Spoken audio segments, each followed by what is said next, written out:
Bonjour à tous. C'est vrai que j'ai pas vraiment de normes concernant la publication de mes vidéos, tout simplement parce que je parle quand j'en ressens le besoin et qu'il y a des moments où j'ai pas forcément envie de faire de vidéos. Donc voilà, donc c'est vrai que moi mon YouTube il est pas du tout voilà, ce sera jamais tel jour à telle heure. Je comprends celles qui le font parce que quand elles ont beaucoup de demandes et qu'elles sont très suivies, moi c'est pas mon cas et ça ne m'intéresse pas forcément.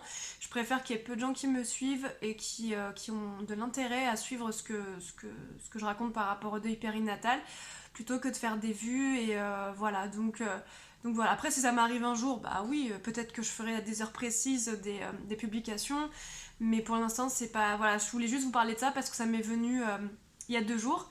Et je me suis dit quand même leur expliquer pourquoi, parce que je suis pas une youtubeuse invétérée, loin de là, et que en plus c'est un sujet particulier, donc voilà. Je ferai des vlogs de ma vie, etc. Pourquoi pas, mais là je pense qu'il n'y a pas vraiment d'intérêt. Donc alors aujourd'hui, je voulais vous parler un petit peu de ce qui, voilà, de la suite de mon deuil périnatal à presque 1 an de la mort de ma fille. Voilà, j'ai l'impression que c'était il y a très très longtemps, comme si mon cerveau avait voulu un petit peu, pas oublier, mais se donner l'impression que c'était dans une autre vie. Et d'un autre côté, j'ai l'impression que c'était il y a vraiment pas longtemps parce que je me rappelle des sensations, je me rappelle de plein de choses. J'ai ma cicatrice de césarienne qui est très très bien cicatrisée. Mais bon, voilà, je vois que ça va faire même pas 1 an qu'elle a été faite. Voilà, il y a plein de petites choses qui me rappellent, mais c'est vrai que dans l'ensemble, j'ai l'impression que c'était il y a très longtemps. Et en même temps, quand je me dis 1 an, je me dis waouh, déjà 1 an qui me sépare de ma fille, quasiment, c'est.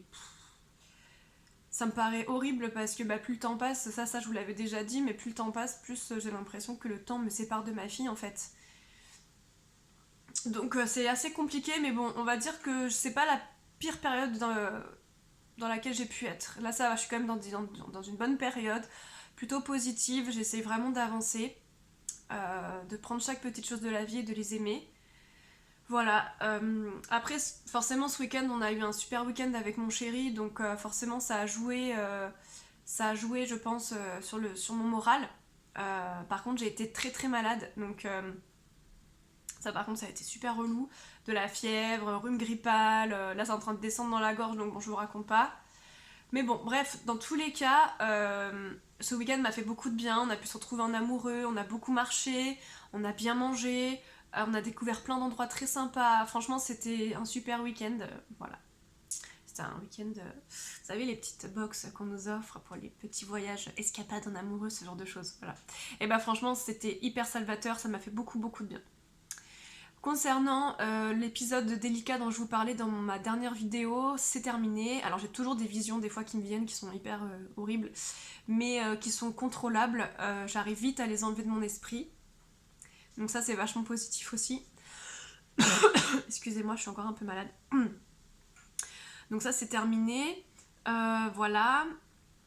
Euh, j'ai eu le besoin de parler à ma fille récemment sur le fait que voilà, donc comme vous le savez, bien sûr qu'on veut faire un second enfant et tout ça avec mon mari. Et donc, la veille de l'arrivée de mes règles, euh, j'ai eu ce besoin, parce que je me suis dit on sait jamais, imaginons que j'ai pas mes règles, j'ai eu ce besoin la veille voilà, de me recueillir là où on a fait un petit hôtel pour ma fille, pour notre fille. Donc j'ai eu ce besoin d'allumer une bougie et donc de lui expliquer que voilà qu'on voulait un second enfant, pas pour la remplacer, mais pour avancer et pour nous épanouir en tant que couple, en tant que mère, en tant que père. Et ça faisait très longtemps que j'avais pas eu ce besoin. C'est vrai que ça faisait un petit bout de temps que j'avais pas parlé à ma fille comme ça, parce qu'en fait, quand je lui parle et que je suis pas à côté de son hôtel, je me sens bête. Je préfère lui parler face en fait voilà, ses petites affaires et à l'hôtel qu'on lui a préparé, ça me paraît plus logique. C'est bizarre, mais je pourrais lui parler partout, mais c'est là que j'ai besoin de lui parler. Donc ça a duré peut-être 1 heure et demie. Je pensais pas que ça durait aussi longtemps. J'ai beaucoup beaucoup pleuré. Ça faisait longtemps que j'avais pas pleuré comme ça. Euh, Et voilà, ça m'a fait du bien de lui expliquer tout ça, de lui dire que ce serait son petit frère, sa petite sœur, voilà, le jour où on aurait un enfant, un second enfant. Et j'ai eu vraiment ce besoin de lui parler, de lui dire que j'espère. Enfin, je lui ai dit également que j'espérais qu'elle allait bien là où elle était, que c'était plus fort que moi, que j'espérais qu'elle ait pas eu mal quand elle est décédée dans mon ventre. Voilà, je lui ai parlé de plein de choses, 1 heure et demie c'est long, hein. Mais en fait, puis il y avait des moments où je parlais pas aussi, où juste je me recueillais et je pleurais. Voilà, mais ça m'a fait beaucoup de bien. Ça m'a fait beaucoup, beaucoup, beaucoup de bien. Donc voilà, donc ça c'était quelque chose dont je voulais vous parler, puisque on peut penser qu'au bout de quelques mois, on arrête de se recueillir auprès de son enfant, qu'on arrête de lui parler. Bah moi c'est vrai que je le fais moins, parce que bah, je la sens... Ça je vous l'avais déjà dit dans une vidéo, je ne la sens plus à côté de moi, ou très rarement. J'ai senti le moment où elle est partie. Vous pouvez prendre pour une folle si vous voulez, c'est vraiment le ressenti que j'ai eu. Et du coup, bah, je ressens moins le besoin de lui parler forcément. Mais là, comme c'est une étape de la vie où avec mon mari, voilà, on essaye d'avancer, forcément j'avais ce besoin de lui dire que c'était pas contre elle, que c'était pas pour la remplacer. Même si je pense qu'elle le sait très bien et que c'est évident que c'est pas pour la remplacer, elle est irremplaçable. Mais voilà, j'avais besoin de lui parler, ça faisait longtemps et ça m'a fait du bien. Voilà.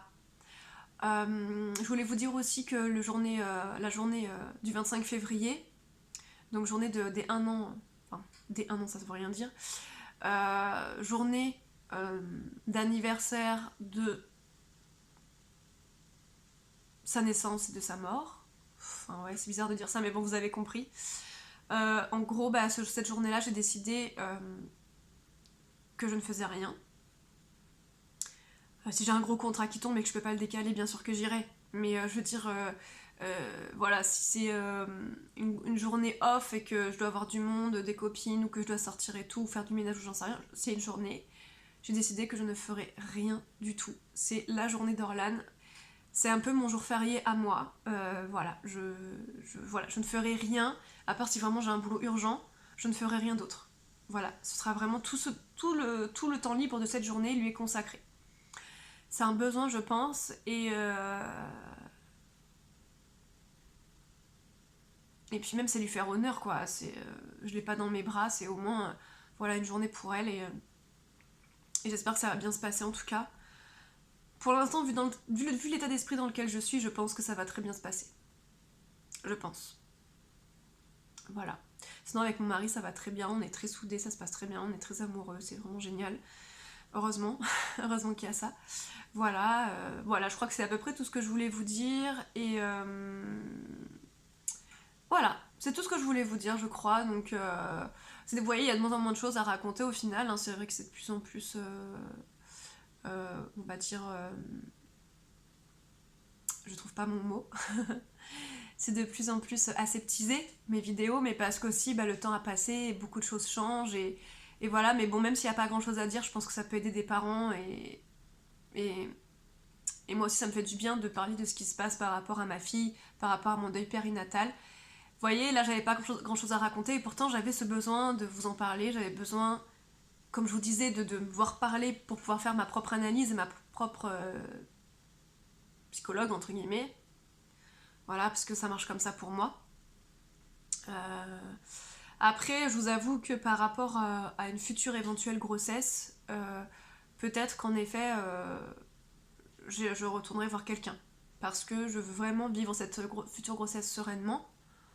Et, que si vraiment je vois que je suis trop stressée et pas bien, je veux pas que ça influe sur mon futur bébé. Voilà, tout simplement. Voilà, je pense que j'ai terminé. Je vous souhaite une bonne journée, ou une bonne soirée, ou une bonne nuit selon quand vous regardez cette vidéo. Et je vous embrasse. À bientôt.